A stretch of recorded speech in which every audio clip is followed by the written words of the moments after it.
Usia 4 dekade jadi penyebab pohon roboh timpa 3 mobil. Usia jadi penyebab tumbangnya pohon yang menimpa 3 mobil sekaligus di Jalan Mayor Santoso Kamboja Palembang.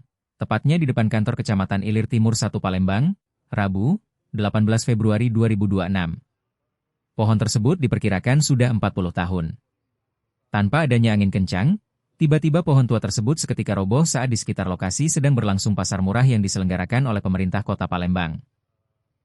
Ketiga mobil tersebut yakni Toyota Calya warna hitam dengan nomor polisi Bang 1838 OJ. Kemudian Toyota Rush hitam Bang 1383 AAA dan Toyota Fortuner Silver Bang 1401 ZC.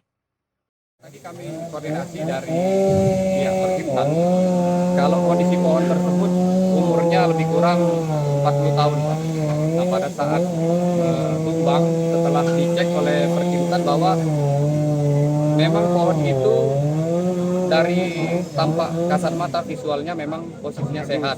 Namun setelah tumbang dilihat ternyata kondisinya memang sudah lapuk sekitar 90%.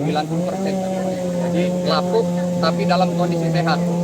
Saya tanyakan lagi, Pak, kondisi sehat itu seperti apa kategorinya? Ternyata setelah dipotong masih memiliki beban yang cukup. Kemudian juga diangkat tadi masih posisinya berat, Pak.